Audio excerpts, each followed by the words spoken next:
சிறுகடிக்க ஆசை serial 4 எபிசோடுக்கான promo பார்க்கலாம். சேனலை சப்ஸ்கிரைப் பண்ணிக்கோங்க, பெல் ஐக்கனை கிளிக் பண்ணிக்கோங்க. பயங்கர இன்ட்ரெஸ்டிங்கான ஒரு ப்ரோமோ. நம்ம ஜீவா பார்த்தீங்கன்னா எல்லா விஷயத்தையுமே முத்துக்கிட்ட சொல்கிறாங்க. வேறு யாரும் கிடையாது, உன்னோட அண்ணன் மனோஜ் தான் அப்படிங்கிற மாதிரி சொல்லிடுறாங்க. திரும்பவும் பார்த்தீங்கன்னா நம்ம ஜீவா வந்து காரில் வந்துட்டு இருக்காங்க. அன்றைக்கி ஒரு சைன் போட சொன்னீங்களே அப்படிங்கிற மாதிரி சொல்ல, அதுக்கப்புறம் பார்த்தீங்கன்னா அதை பற்றி கேட்குற டைமில் தான் போயிட்டு இருக்கும்போது ஒரு ஃபோன் வருது. டே எங்கடா இருக்க, எமர்ஜென்சியாக அங்கே வரணும் அப்படின்னு சொல்லி மனோஜ் ஃபோன் பண்ணேன்.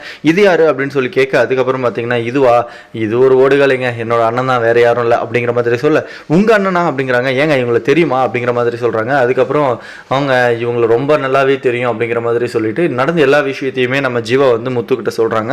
அப்புறம் ஓஹோ அப்போ நீங்க தானே அந்த பணம் ஏமாத்திட்டு போனது அப்படிங்கிற மாதிரி சொல்ல, ஏமாத்திட்டெல்லாம் போல அப்படின்னு சொல்லிட்டு எல்லா விஷயத்தையுமே சொல்லிடுறாங்க. அதுக்கப்புறம் பார்த்தீங்கன்னா அந்த பணத்துக்கு வட்டியோடு சேர்த்து 3 லட்ச ரூபாய் சேர்த்து 30 லட்சமா அவங்களுக்கு நான் கொடுத்துட்டேன், ரிட்டர்ன் பண்ணிட்டேன் அப்படிங்கிற மாதிரி சொல்றாங்க. அதுக்கப்புறமா ஓகே அப்படின்னு சொல்லிட்டு இனிமே நான் பார்த்துக்கிறேன் அப்படிங்கிற மாதிரி சொல்லி வீட்டுக்கு வந்திருப்பாரு முத்து. என்ன பண்ண போறாங்க வெயிட் பண்ணி பார்ப்போம்.